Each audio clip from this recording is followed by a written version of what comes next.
as you can see, I'm washing my hands. We need to have clean hands before we start anything, and especially with COVID now, you need to have your hands really, really clean. A good thing would be singing, row, row, row your boat gently down the stream. Merrily, merrily, merrily, merrily, life is but a dream. Sing that twice, and you'll be fine. Alright, that's the hands washed, ready to go and start. Morning everyone, Tina Murphy here from me, Cherryfield. As you can see, I'm ready to cook. I'm going to cook you a spaghetti bolognese today. I'm just back from the shops in Lidl's. Bought some mince, mushrooms, tomatoes. Now this is kind of like a tomato purified, but you don't necessarily have to buy that. It's more expensive. Tomatoes are cheaper. They're only 24 cents, I think. Some peppers, some onions, Parmesan cheese, yummy, a must with spaghetti bolognese, and some pasta. Some people put into their spaghetti bolognese some bacon lardons. We might just put them in today just to give it a bit of oomph. And then the other ingredients I did have, I'll take my shopping bag out of the way, put it down safely. The other ingredients we did have is our garlic salt, our basil, but we have a fresh basil. And for those people that are celiac or gluten-free or have any sort of problems with wheat, Knorr stock cubes. Now, these are chicken stock cubes, but you can use chicken or beef or whatever, but this is what I have had in the press, so why go and buy some more? But Knorr stock cubes, they'll actually say on the packet, if you want to take a closer look at this, gluten-free. So you need to look on your Knorr packet, look for this sign and it says gluten-free. You can use them in all your stocks because some people think that they can't. Okay, I'm just going to wash my hands yet again because I was at my shopping bag and I had been down in the shops. I'm back again. As you can see, I'm set up ready to go. I have my detergent, my detergent wipes, my antibacterial gel, and my gloves. I've washed my hands 2 or 3 times and I've used the antibacterial wipe. So I'm not going to use gloves because I like to cook without using gloves. It's up to the individual. Now I'm going to go over and wash the vegetables because that's the most, you don't know where your vegetables have been, so we need to wash them. So I have a colander. It's not a typical colander. It's what we have here in, really just use whatever you have. If you don't have a colander, just wash them yourself by hand. So it's just a quick rinse. So that's my first pepper in. I have my red pepper in and my yellow pepper in. Nice wash. So I'm going to leave them to the side and I'm going to into my basin while I'm going and wash my mushrooms. As you can see, the mushrooms are very dirty and they need to be washed. So we're going to throw the mushrooms into our colander, tap on, give them a good old rinse. Okay, I have a selection of knives here. Not everybody has these big knives at home. They're big vegetable knives. The green means vegetable board. But not everybody has these at home. So use whatever sharp knife you have. If you have a blunt knife, don't use it because it's worse than having a sharp knife. It'll cut the hands off you. So this is our pepper. So we start, I'm going to chop this up. So we're going to put the top, so cut straight down through it. Take out the middle bit, pop it into your container, we don't want that. And take out the stalk, just pull it. Doesn't matter if it breaks, okay? Try this knife, it might be better. And we're going to start chopping. Now remember, keep your hands away from the knife. So watch, see my fingers are curled back and so is my thumbs. So watch. And we chop. We're going to do that with the red pepper, the yellow pepper and the green pepper. You will not need all of these if you're just cooking for yourself. 1 pepper is sufficient, a pound of mince is sufficient, or a kilo of mince. And I'll go through the ingredients afterwards, but you certainly won't need the ingredients that I have here. Okay. As you can see, I have all of the peppers cut up. So I have green, yellow and red. So that's ready. Now we're going to cut our onion. So we're going to cut the top and the tail, and then we're going to chop it. Chop it any way you can, because sometimes it stings their eyes. So whatever's comfortable for you. To go, I've chopped it quite small, but look at it, if you don't cut it that small, again, as I said, don't be worrying. So that's our onions. So there I have my mushrooms chopped. I think I have enough mushrooms there. I won't use that mushrooms. You can see some of those mushrooms I really chopped fine, and then these ones I've left big. Just sometimes it's nice to see your mushrooms in your bolognese. Okay. Now we have our fresh basil. You can buy basil in the shops like this. You might even have it in your press. But we're treating ourselves today. We've got fresh basil just to show you. So take your fresh basil, just break a bit off. It smells gorgeous. Yum, yum, yum, yum. And okay, so we're going to take it. Again, you're going to wash it. The basil is washed, as you can see.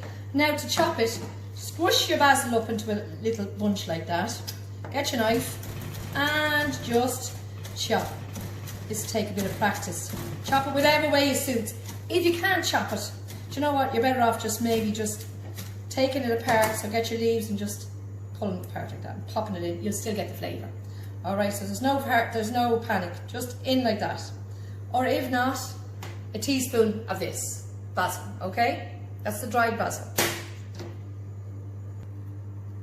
How are you?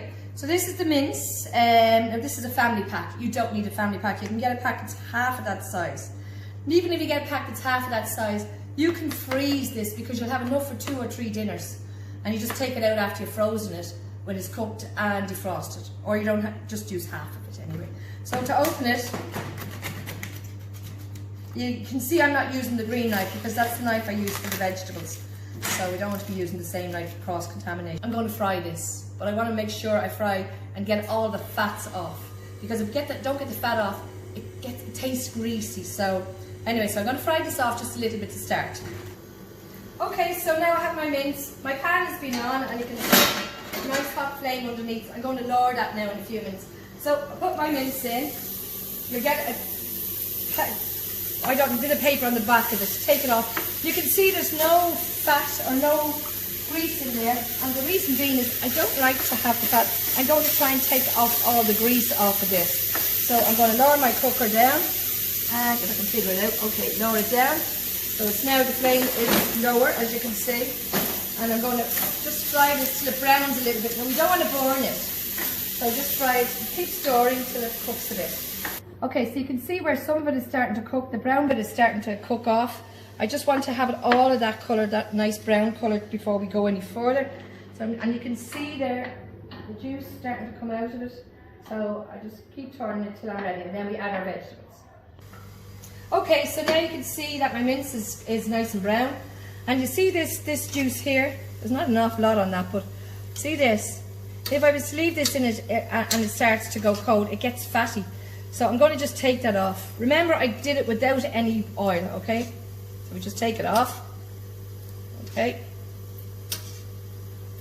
Okay, so now you can see I've all my vegetables all chopped up.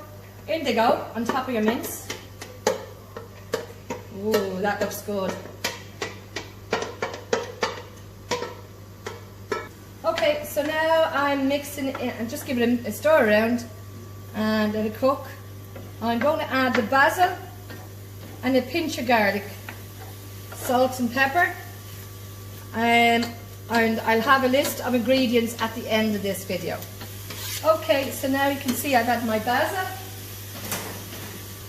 If you haven't got fresh garlic, like I haven't, I'm just going to use chopped dried garlic. So a pinch, I say a pinch, and I'll give you another bit. Okay, that's that in. Okay, so we're using our gluten-free stock cube. I'm putting the chicken one in. As I said, it doesn't matter what's in the press. It can be vegetable, beef or chicken. Just squash it down. Now in with our chopped tomatoes. Okay, and I'm going to add some more water into the tomatoes just to get it. I'd add about a half. But for yourself, 1 or 2 tins of tomatoes will be enough. And then we get rid of that. Give it a good stir. Now we just have to give it another good stir. We're going to leave that cook for about 20 minutes. And it'll reduce down and the smell will be delicious and it'll be nearly ready to eat then. Okay, 20 minutes. Okay, so you can see now it's just about cooked. I'm just going to taste it and see. You have to taste your dinner to make sure it's cooked and it's nice. Blow it because it'll burn the tongue off yourself. Yeah, that's good to go. Now, I like the vegetables a bit crunchy. You could cook it a little bit more if you want less crunch, but that's good to go. As you can see, beside that, excuse me, the saucepan on with boiling water, salt, and a tiny bit of olive oil or any type of cooking oil that you have, just a tiny bit of drop. And that's to stop the pasta from sticking together. Pasta from Lidl's again. Get the cheapest package you can. They're only the cheapest. You only want something cheap. So we open it, if we can open it. Yeah. And we're putting the pasta in. So you just have to stir it around. Stir it around for about 5 minutes when you get it in, so that it doesn't stick. And then we let it cook. Read your instructions on the back. It's cooked for about 10-15 minutes. Okay?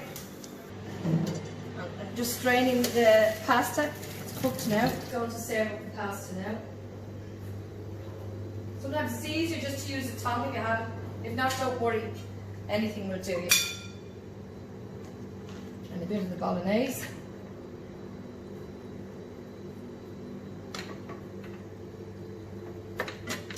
I'm serving up the basil leaf.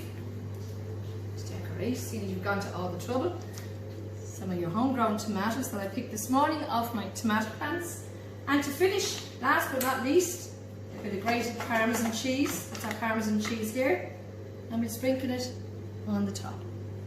So there's your spaghetti bolognese. Before I finish up here, I'd like you to think of a name to call this cookery group. The funnier the better, the craftier the better. Come back to us on Cherryfield and let us know. Take care, bye!